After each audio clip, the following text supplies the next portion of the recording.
When two media titans collide, the interview no one saw coming, no one expected this interview to turn into late-night television history. What began as a standard guest appearance erupted into a verbal battlefield, complete with sharp jabs, rising tempers, and an ending that required security intervention. The studio lights dimmed. Jon Stewart straightened his tie, scanning his notes one last time. Opposite him sat Meghan Markle, poised in a navy blazer, hands folded neatly. The Daily Show audience buzzed with anticipation. "Welcome back to The Daily Show." Stewart began with his trademark smirk. "Tonight we're joined by Meghan Markle, former actress, former royal, and current podcast host." Meghan returned the greeting with her signature polished tone. "I've been looking forward to this conversation." Stewart leaned back. "Let's dive right in. You've spoken a lot about media representation, race, and privilege. But isn't it a little ironic for someone who married into one of the world's most privileged institutions to lecture others about systemic inequality?" The smile on Meghan's face faltered. "That's an unfair characterization. My time in that institution gave me unique insight into how these systems work at the highest levels." "Unique insight," Stewart repeated, eyebrow arched. "Or winning the ultimate privilege lottery, and then complaining about the house rules after cashing in your ticket." "That's incredibly reductive." Meghan shot back, her composure slipping. "You're dismissing the discrimination and harassment I faced, from both the media and within the institution." Stewart's tone hardened. "I'm not dismissing it, but you knew the scrutiny and protocol when you married into the royal family. When it didn't work out, you left with a multi-million-dollar Netflix deal and a platform bigger than most heads of state. That's not exactly a victim story."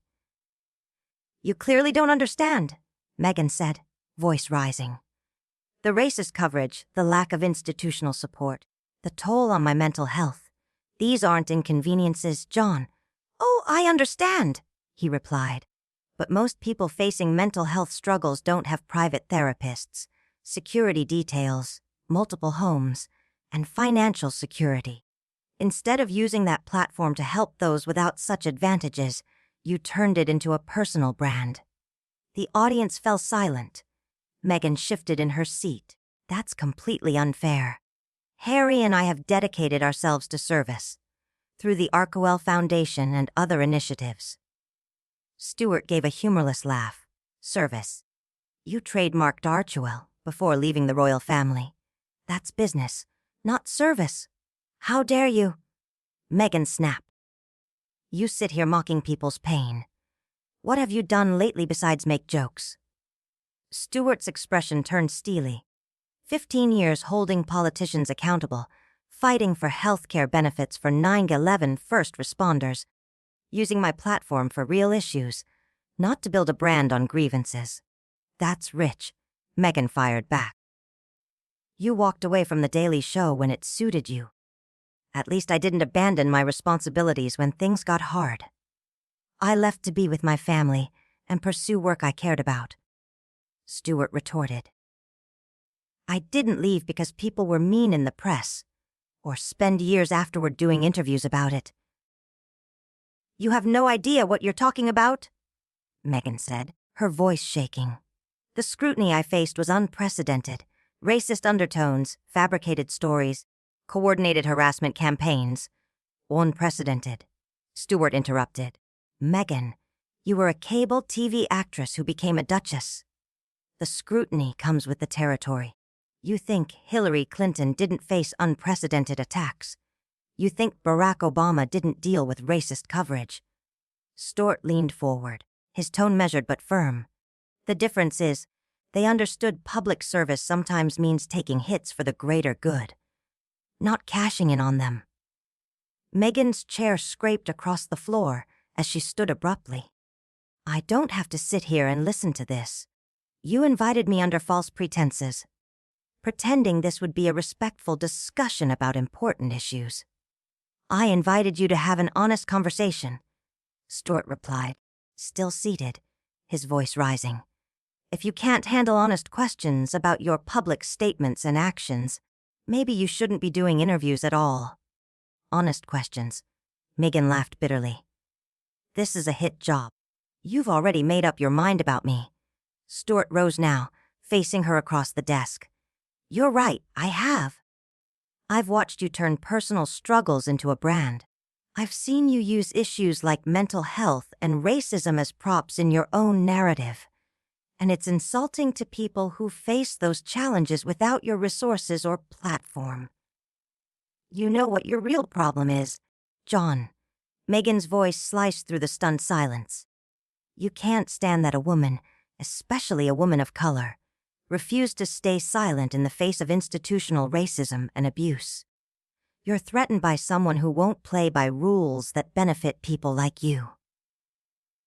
Don't you dare make this about race or gender. Stewart shot back. This is about accountability. You had every advantage in the world and still positioned yourself as a victim. And when challenged, you reached for the discrimination card because you can't defend your actions on their merits. My actions. Meghan's voice rose. Speaking out about mistreatment, protecting my family, using my platform for good. Which of those do you find so offensive? How about accusing your husband's family of racism on global television without specifics or context? How about timing that interview to coincide with your grandfather in Law's hospitalization? How about making millions airing private disputes to the world? Those conversations needed to happen. Meghan insisted. People deserve to know the truth about palace life.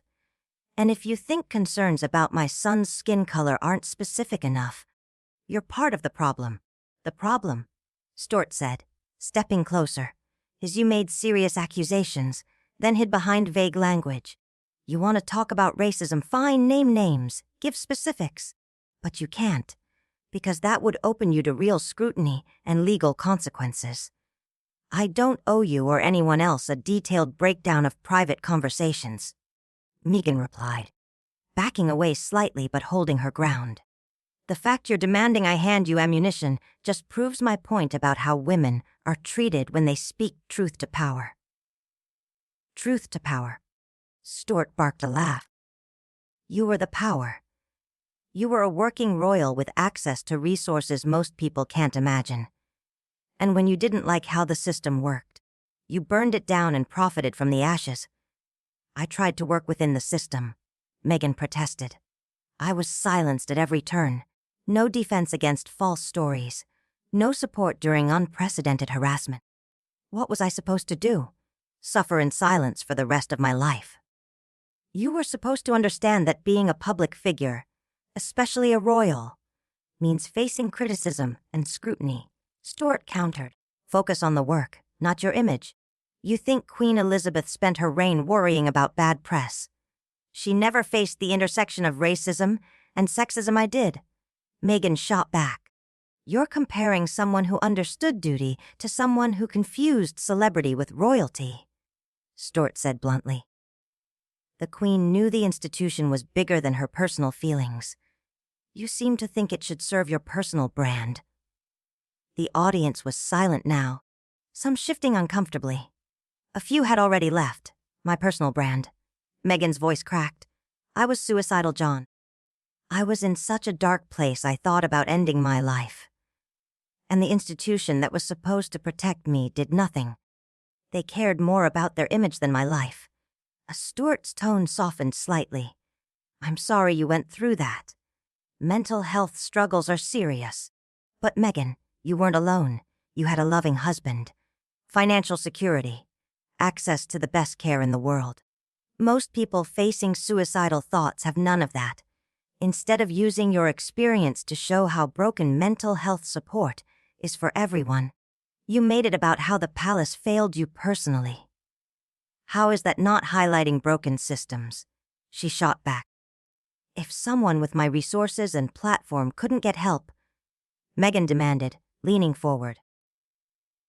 What does that say about how these institutions treat everyone else? It says you didn't actually try through proper channels. Stewart shot back without missing a beat. It says you expected special treatment, and when you didn't get it, you decided the whole system was corrupt. Did you see a family doctor? Research therapists? Use any standard crisis resources? Or did you expect someone to read your mind and fix it for you? Meghan stared at him, stunned. You're seriously questioning whether I tried hard enough. You're blaming me for not navigating bureaucracy correctly while I was in crisis. I'm questioning whether you took responsibility for your own mental health, Stewart replied. There's a difference between needing support and expecting others to anticipate your needs without communication. This is unbelievable, Meghan muttered, shaking her head. Your victim, blaming me for not handling my crisis in the way you approve. Do you hear yourself? I hear someone who treats feelings as facts, Stewart said evenly. Someone who confuses sympathy with agreement. Yes, you faced hardship and deserved support. That doesn't mean every decision you made was justified or helpful. What decisions? Meghan's voice rose. To prioritize my mental health, to protect my family, to tell my story instead of letting others control it. The decision to turn private struggles into public spectacle. Stewart countered. To make millions off your trauma while claiming it's about service. To burn bridges with people who can't defend themselves because they're bound by a protocol you walked away from. The Meghan's hands trembled. You don't know what it's like. Every aspect of your life dissected, every word twisted, every action misread. Actually, I do, Stewart said quietly. I've been in the public eye for decades. Criticized, mocked, attacked. The difference is, I never demanded sympathy for choosing a career that comes with scrutiny. I never turned my personal issues into public policy. The difference is you've never faced racism. Meghan shot back. You've never dealt with the added layer of being a woman of color in the spotlight. Your struggles aren't mine. Stewart nodded slowly. You're right. I haven't, but I've seen others face racism with dignity, turning pain into change without monetizing it. John Lewis, who faced real violence and never made it about his brand. Maya Angelou, who transformed trauma into art that inspired millions. Barack Obama, who endured unprecedented racist attacks without demanding special consideration. The names landed like blows. Meghan's face went pale, then flushed. How dare you compare me to people who can't defend themselves? You're using dead civil rights leaders to score points. That's disgusting. I'm using examples of people who put the cause above themselves, Stewart replied. Who took criticism without constantly playing the victim card? Victim card. Meghan's voice cracked into a shout. I am a victim of harassment campaigns that drove me to the brink of institutional racism that could affect my children. Those aren't cards, John. They're facts. Facts require evidence, Stewart said coldly. So far, you've offered feelings, interpretations, and accusations without specifics. If you want to be taken seriously as an advocate, then advocate. Don't just complain about being treated unfairly. Meghan stepped closer to Stewart, fists clenched. You want specifics, fine. The palace staff leaked negative stories about me while refusing to correct false ones. I was told my son might not get a title because of concerns about his appearance. I was denied security protection even after death threats. Specific enough for you.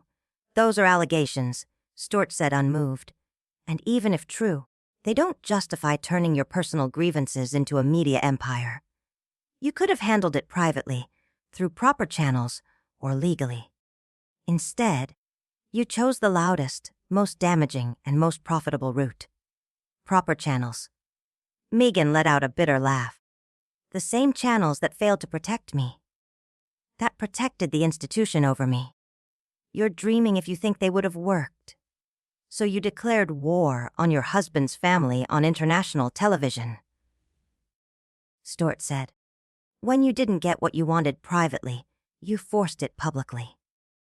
That's not whistleblowing, Meghan. That's extortion. The word hit like an explosion. Meghan stared at him, stunned. Did you just accuse me of extorting the royal family on Lev TV? I'm saying that threatening to go public with damaging claims, unless demands are met, is textbook extortion. And when those demands weren't met, you followed through. Dressing it up as truth, telling doesn't change what it was. I never threatened anyone. Meghan shot back, though her voice wavered. I never said I'd do an interview if they didn't.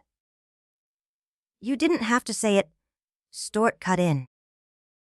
Everyone knew what would happen if you weren't kept happy. That Oprah interview wasn't spontaneous. It was the inevitable result of a calculated pressure campaign. Once you realized royal life wasn't the fairy tale you expected. You're twisting everything. Meghan's composure cracked. You're painting me as some manipulative monster, when I was just trying to survive an impossible situation. I never wanted this. The scrutiny, the restrictions. I just wanted to be happy with my husband and use my platform to help people. Then you should have stayed in Canada, Stewart said bluntly. Married Harry quietly, lived privately. But you wanted the title, the status, the tours, the clothes. You wanted the benefits without the obligations. That's not true, Meghan sobbed. I gave up everything. My career, my friends, my independence, to serve that family. I tried to follow their rules. I tried to make it work. Nothing was ever enough. You gave up a cable show and a few Hollywood acquaintances, Stewart said, voice soft but firm. In return, you gained a global platform, resources, and influence. Most would call that a fair trade. Most people don't live in a fishbowl, Meghan said, wiping her tears. Every decision picked apart, every outfit analyzed, every expression photographed. Most people get to make mistakes in private. And most people don't get palaces, taxpayer, funded causes, or private jets, Stewart replied. Great privilege comes with great scrutiny. That's reality. Meghan's eyes darted around the studio, realization dawning. This was a setup, she said slowly. You never meant for a fair conversation. You brought me here to humiliate me. I brought you here to ask the questions others won't because they want to keep access or avoid controversy, Stewart said. I thought you might actually engage with real criticism instead of hiding behind victimhood. Real criticism. Meghan's voice rose again. You've attacked me personally for half an hour. My mental health, my motives, my integrity. How is that legitimate? Because it's based on your own public words and actions, Stewart said. I haven't invented anything. I've just highlighted the contradictions between what you say and what you do, between your image and your choices. Meghan stood silent for a long moment, chest rising and falling as she fought to steady herself. When she finally spoke, her voice was low but edged with venom. You know what, Jon? You're right about one thing. I did expect better. I expected basic decency. Respect. A conversation about real issues without being ambushed. But clearly, that was not. You're not here for dialogue. You're here for clips that go viral. The topics you came to discuss are all about you, Stewart replied evenly. Your experiences, your struggles, your projects. When was the last time you did an interview that wasn't about Meghan Markle? When was the last time you did a show that wasn't about Jon Stewart? Meghan shot back without hesitation. At least I'm trying to use my platform to help people, instead of making jokes about politicians and headlines. I spent 15 years holding powerful people accountable, Stewart said. I used humor to get at serious truths. I never claimed to be a victim. I never demanded special treatment because of my personal life. No. You just demand special treatment because you're a comedian? Meghan snapped. You think being funny gives you the right to tear people down without consequences. Well, congratulations, Jon. You've done it. You've torn me down on live television. I hope it was worth it. She turned to go, but his voice followed her. Meghan, wait. She froze, not looking back. What? I hope you find a way to use your platform better, he said. Turn your experiences into something that helps people. not just something that generates sympathy for yourself. You have opportunities most people can't even imagine. Don't waste them on self-pity. That made her turn. Her eyes blazed. And I hope you find a way to be a better human being, she said coldly. Because tearing people down doesn't make you strong or smart. It just makes you cruel. She walked off without another word. Stewart stood alone behind his desk. The audience sat in stunned silence, caught between clapping, booing, or saying nothing at all. Finally, Stewart looked straight into the camera. "We'll be right back," he said quietly. Everyone knew they wouldn't. It was the end of one of the most explosive interviews in television history.